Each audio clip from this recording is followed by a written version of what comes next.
Assalamualaikum warahmatullahi wabarakatuh.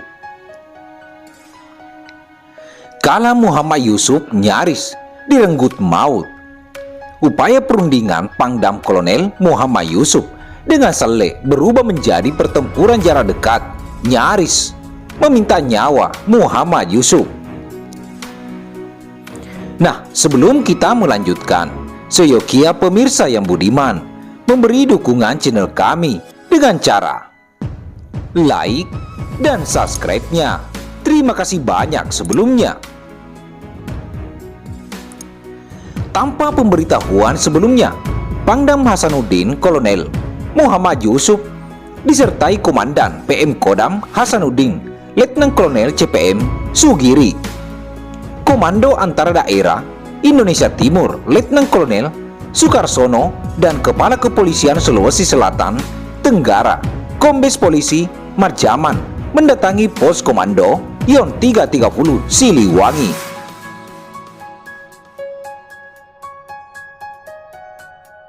Yang ditugaskan memberi bantuan Kodam setempat dalam mematahkan pemberontakan Kahar Musakar di Endrekan 2 April 1964. Kedatangan mereka mengingatkan para pemimpin Yon 330 yang saat itu sedang rapat.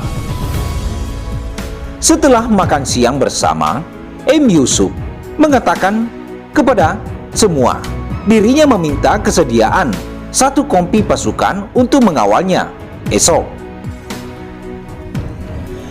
aku akan mengadakan pertemuan dengan Andi Saleh agar ia kembali ke jalan yang benar. Sebagai putra Sulawesi Selatan yang ingin mengajaknya baik-baik untuk bersama-sama membangun Sulawesi ini. Pertemuan ini pun dipersiapkan oleh Letnan Kolonel Edi Sawar, Komandan Brigit 011. Namun, saya tidak tahu pasti bagaimana kelanjutannya dari pertemuan ini.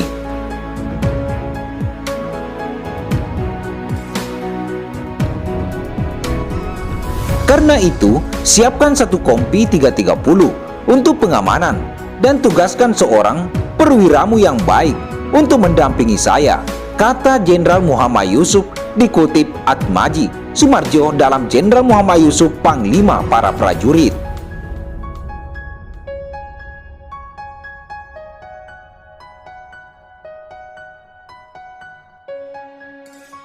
Laporan Staf Angkatan Darat tahun 1961 yang saat itu jelas-jelas dianggap sebagai rivalitas, menggambarkannya sebagai seorang oportunis dan petualangan ambisius,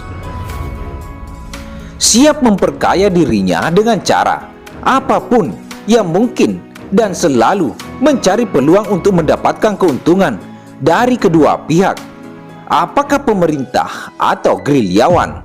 Lanjut Roksana. Oleh karena itu, dan Yonat 330 Siliwangi, Mayor Himawan Swetnanto menaruh curiga besar saat Yusuf menerangkan rencana perundingannya dengan Saleh. Bekalan Dremni, kata Himawan kepada Sekewil.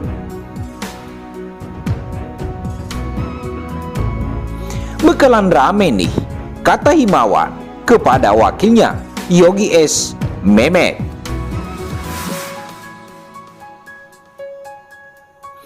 Namun Himawan tetap mematuhi perintah M. Yusuf dengan mempersiapkan pasukan yang diminta. Dua kompi dipersiapkan untuk perundingan itu, yakni kompi E330 di bawah Letu Makardanau sebagai kompi pengawal dan kompi D330 di bawah Letu Anwar Rasim sebagai kompi cadangan. 10 prajurit terbaik diplot menjadi pengawal pribadi M. Yusuf. Sementara untuk mendampingi M. Yusuf, Himawan menugaskan Kapten Jayadi. Pada pukul 7 pagi keesokan harinya, M. Yusuf berangkat ke Pindrang. Tempat perundingan dikawal satu peleton dari kompi E330. Para pengawal pribadi M. Yusuf yang dipimpin Peltu Daud Supriyanto menggunakan jeep gas dan jeep yang digunakan Jayadi anggota kompi yang lain naik truk. Yusuf sendiri menggunakan sedan milik Gubernur Sulawesi Selatan yang dipinjamnya untuk keperluan resmi.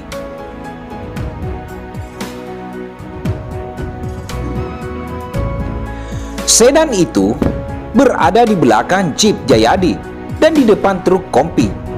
Di sedan itu juga ikut Letnan Kolonel Sugiri dan Kombes Mat Jaman, keduanya duduk di baris sopir. Begitu konvoi mendekati lokasi perundingan Desa Lapangan, para prajurit Siliwangi mulai curiga karena ratusan pengawal Sele dengan beragam senjata sudah siap di sepanjang jalan.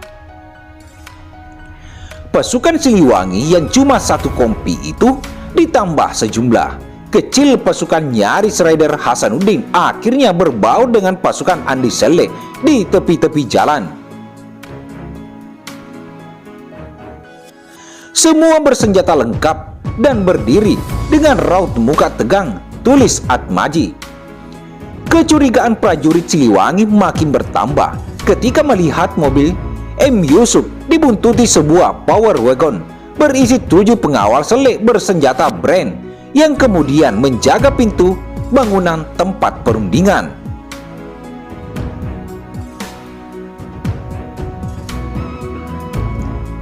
Andi Sele dengan memakai baju merah dengan disertai oleh salah seorang kepercayaannya, Sersan Mayor Mansur, tulis Badan Pembina Korps Siliwangi Jakarta, Rian dalam album kenangan Pejuang Siliwangi.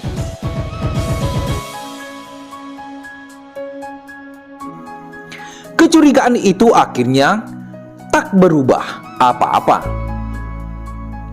Tak lama kemudian Yusuf dan Sele beriringan keluar dari tempat perundingan sambil tersenyum dan berbincang. Keduanya lalu menaiki mobil Yusuf yang di dalamnya ada Sugiri, Marjaman dan sopir. Mobil itu akan membawa mereka ke rumah Bupati Pindrang Haji Andi Makkelau, sekitar 8 km dari tempat perundingan. Untuk makan siang, atas permintaan Sele, Yusuf duduk di kursi belakang kiri dan Sele di belakang kanan. Di sebuah pertigaan dalam perjalanan, mobil Yusuf bukannya berbelok ke kanan malah lurus. Mobil seolah-olah menuju ke Parepare lalu ke Makassar. Para pengawal Sele pun mengkhawatirkan pemimpinnya yang akan dikawal lari ke Makassar untuk ditangkap. Sebuah jeep pengawal Sele lalu mendahului mobil M. Yusuf. Jeep itu mendadak berhenti. Beruntunglah sopir masih sempat menghentikan mobil M. Yusuf sehingga tak menabrak mobil itu di depannya.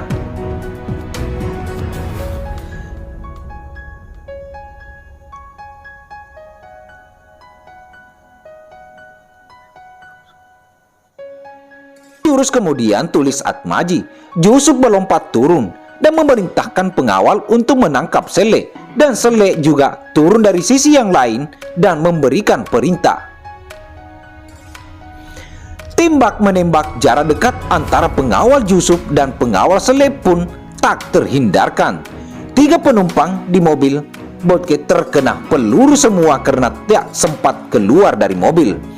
Kolonel Sugiri tewas, Kombes Pol Marjaman mengalami luka-luka di tangannya, sementara sopir lengah, luka di kepala hingga topinya robek. Mobil penuh dengan lubang-lubang peluru dan pihak pengawal pribadi juga gugur. Praka Adnan B dan sejumlah prajurit kunjung lainnya mengalami luka-luka ringan, sembaring Atmaji.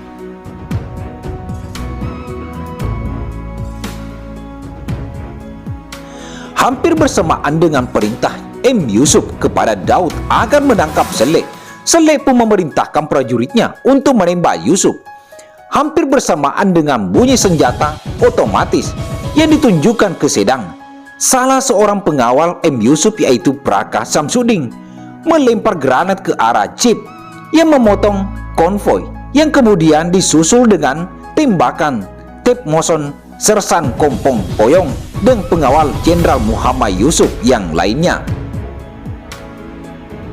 Tembak-menembak makin sengit setelah pasukan pengawal M. Yusuf yang tertinggal jauh di belakang tiba. Sementara tangan kanan memegang senapan peluru Daud langsung melompat dan merangkul M. Yusuf untuk memberi perlindungan, sembari kemudian menarik Panglima ke arah mobil gas. Dalam upaya perlindungan itulah Daud roboh setelah dadanya ditelanjang peluru pengawal Saleh. Yusuf terpaksa meneruskan perjalanannya ke jeep gas tanpa perlindungan. Menurut M. Yusuf, sewaktu itu ia berjalan menuju jeep gas. Andi Saleh malah menarikan komando kedua. Ikuti dia dan tembak. Para pengawal kemudian terus mengalihkan tembakan ke arah M. Yusuf, tetapi ia sendiri merasa ada sesuatu yang panas di belakang lehernya dan punya insting bahwa ada sesuatu yang melindungi nyawanya, tulis Atmajai. Begitu Yusuf masuk ke dalam jeep, sopir langsung menancap gas sekuat mungkin menerobos apa saja yang ada di depan tanpa menghiraukan hujan peluru di sekitarnya. M. Yusuf dan penumpang lain dalam jeep pun selamat. Sementara para prajurit Siliwangi dan pengawal Saleh masih baku.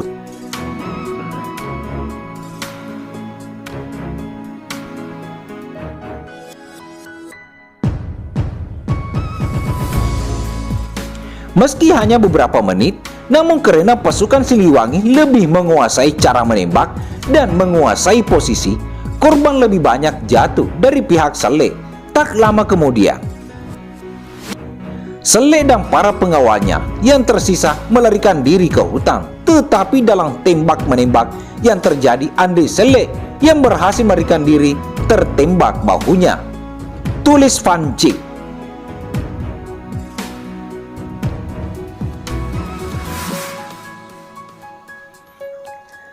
Nah, itulah tadi guys. Mudah-mudahan apa yang kami informasikan, apa yang kami suguhkan dapat bermanfaat untuk bahan pengetahuan bersama bahwa ternyata sebelum kita menjadi penikmat kemerdekaan, ada sejarah-sejarah yang luar biasa yang seyogyanya perlu kita ketahui bersama.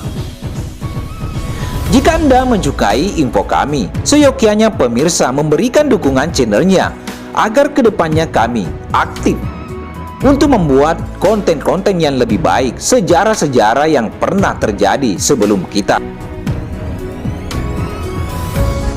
Kami dari Detik 77 pamit undur diri. Sekian dan terima kasih. Wabillahi taufiq wal hidayah. Wassalamualaikum warahmatullahi wabarakatuh.